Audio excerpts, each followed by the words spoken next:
Assalamualaikum warahmatullahi wabarakatuh. Alhamdulillahirabbil alamin. Wassalatu wassalamu ala asyrafil anbiya'i wal mursalin sayyidina wa maulana Muhammadin amma ba'du. Qad qala Allah ta'ala bil Qur'anil Karim wa huwa asdaqul qailin. A'udzu billahi minasyaitonir rajim. Bismillahirrahmanirrahim. Wala tufsidu fil ardi ba'da islahiha. Al-ayah, sadaqallahul adzim. Saudara-saudara, para sahabat MBCNU Ranca Channel di mana saudara berada, semoga kesejahteraan, keselamatan, dan keberkahan rezeki senantiasa mengiringi gerak langkah saudara-saudara di mana saja berada. Pada kesempatan hari ini saya ingin bercerita tentang pamali di sekitar kita. Pada suatu waktu saya menyaksikan tetangga sekampung mengantri di sebuah masjid, masing-masing membawa ember. Setengah jam kemudian sebuah mobil pengangkut air bersih memarkir kendaraannya di pelataran masjid. Selang besar langsung ditarik untuk mengalirkan air ke wadah besar yang sudah disiapkan oleh kepala daerah atau oleh ketua RW.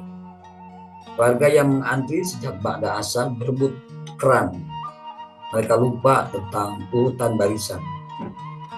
Ada seorang nenek renta menyumpah kesal. Heula majang teki ada sumur teh lomba pisan China. Kalau kita terjemahkan ke dalam bahasa Indonesia, si nenek ini sedang mengatakan dulu nggak begini, sumur-sumur airnya itu melimpah. Saya yang menyaksikan kejadian tersebut tertegun.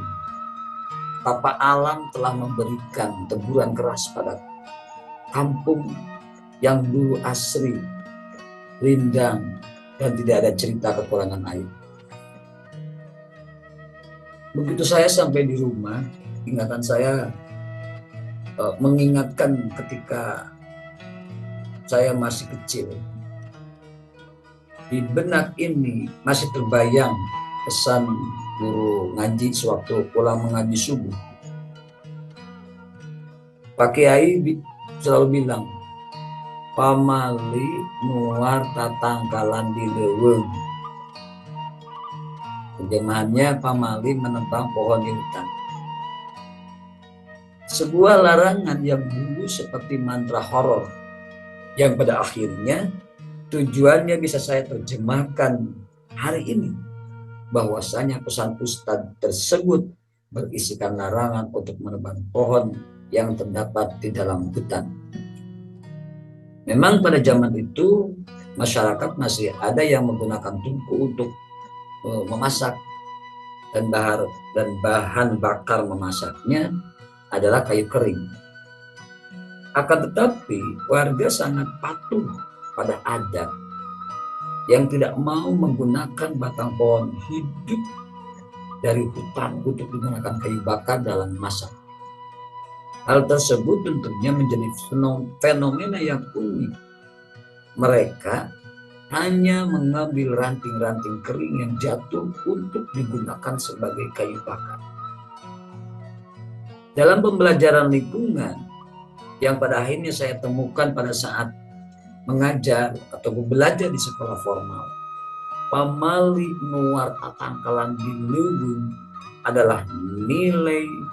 adalah sebuah nilai karakter yang penting untuk menjaga ekosistem. Efek dari budaya paman tersebut telah dirasakan oleh seluruh masyarakat kampung pada dekade yang lalu. Warga merasakan manfaat banyak hal dengan adanya pelestarian hutan. Ketika musim kemarau tiba, warga tidak pernah mengeluh kekeringan dan kekurangan air. Begitu juga dengan musim hujan, tidak pernah sekalipun saya mendengar insiden tanah longsor meski warga tinggal di dekat tebing gunung.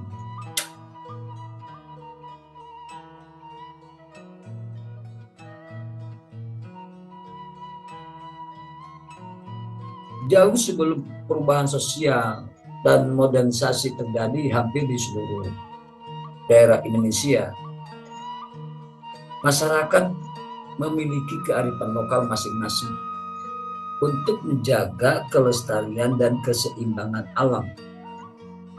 Kata pamali bahkan muncul di beberapa kebudayaan masyarakat Indonesia. Di antaranya masyarakat Banjar di Kalimantan Selatan dan masyarakat Sunda di daerah Jawa Barat. Sebetulnya kalau kita telisik lebih jauh, konsep pamali ini merupakan pengejawantahan silaturahim dalam ajaran Islam. Pamali erat kaitannya dengan pesan hubungan sesama manusia maupun pesan hubungan manusia dengan alam raya sebagai makhluk ciptaan Allah. Bahkan jika dirunut dengan cerita sejarah, Rasulullah telah mencontohkan bentuk hubungan keakraban dengan lingkungan sekitarnya, misalnya tanah, air, langit, flora, fauna, serta makhluk spiritual seperti bangsa jin, malaikat, dan para arwah manusia terdahulu. Silaturahim dengan alam ini banyak dicontohkan oleh Rasulullah, antara lain larangan keras mencemari air, baik air yang menggenang atau al-ma'ur raqid maupun air yang mengalir atau al-ma'ul jar. Suatu kali bahkan diriwayatkan juga kisah bagaimana butiran pasir yang bertasbih di tangan Rasulullah. Pun diceritakan tentang batu yang keras kemudian menjadi lunak saat penggalian Farid menjelang perang Khandaq, serta kisah dinding dan daun pintu yang bisa berbicara pada baginda Rasulullah SAW. Dalam riwayat lain, Rasulullah pernah turun dari mimbar yang sudah lapuk dan mengajak dialog dengan mimbar yang akan diganti itu. Rasul berkata, "Sekarang kamu boleh memilih antara ditanam di tempatmu semula atau ditanam di surga." Ternyata batang kurma tua yang telah lama menjadi mimbar itu memilih untuk ditanam di surga. Keberhasilan larangan dalam ajaran Islam yang dikemas dalam bungkus pamali merupakan sebuah titian jembatan yang tentu dapat menjadi pedoman menuju tujuan hidup yang lebih baik. Kegagalan silaturahmi dengan alam ini bisa membawa malapetaka dan bencana bagi manusia. Hal ini sudah diingatkan oleh Allah Subhanahu wa taala di dalam Al-Qur'an. Dhaharal fasadu fil barri wal bahri bima kasabat aydin nas. Telah nampak kerusakan di darat dan di laut disebabkan karena perbuatan tangan manusia. Maka berbagai macam bencana alam yang terjadi di bumi adalah sepenuhnya merupakan ulah manusia itu sendiri. Abu Hayyan di dalam tafsirnya Al-Bahrul Muhit, beliau pun membahas masalah ini. Beliau menafsirkan Quran surat Al-A'raf ayat 56. A'udzu billahi minasyaitonir rajim. Bismillahirrahmanirrahim. Wala tufsidu fil ardi ba'da islahiha. Dalam tafsirnya beliau mengatakan ayat ini merupakan penegasan larangan semua bentuk kerusakan. Maka itu membunuh jiwa, keturunan, harta benda, akal, dan agama merupakan perbuatan yang hilang. Ini bukti bahwa upaya pelestarian lingkungan tak hanya dalam tataran konsep, tetapi juga mewujud dalam kehidupan muslim. Selain baginda Rasul, para sahabat-sahabat pun memberikan perhatian lebih terhadap masalah lingkungan, baik secara langsung maupun melalui para pembantunya. Pada suatu ketika, pernah sahabat Umar bin Khattab meminta sahabatnya untuk menanam pohon di tanahnya. Bahkan ia menemani sahabatnya itu untuk ikut menanam pohon. Dari kejadian ini, sahabat Umar ingin memberi teladan pula agar Muslim itu ramah pada lingkungan, pada binatang.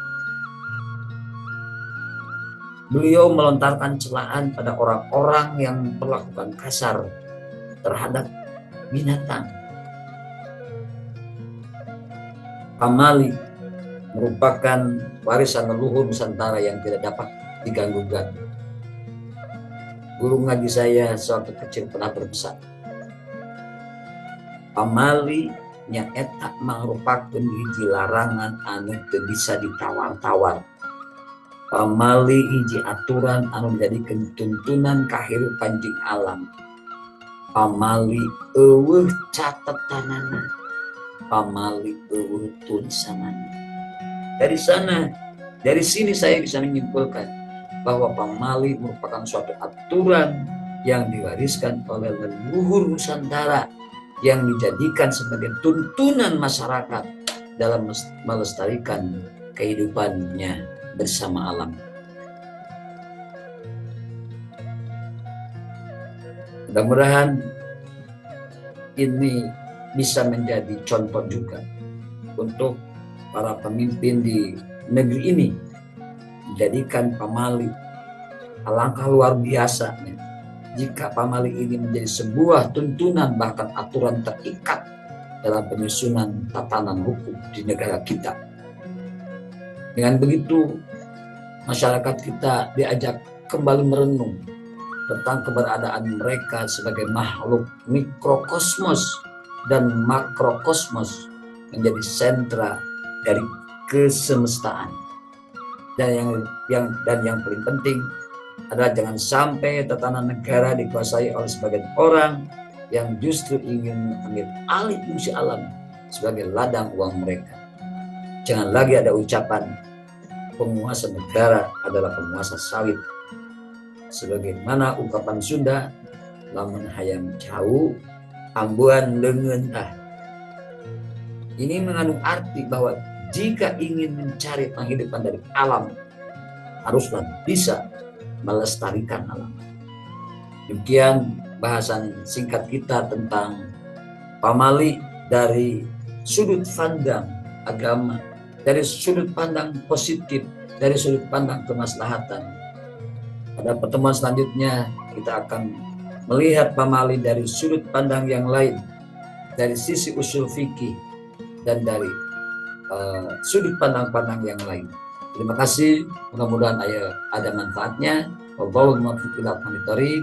Wassalamualaikum warahmatullahi wabarakatuh.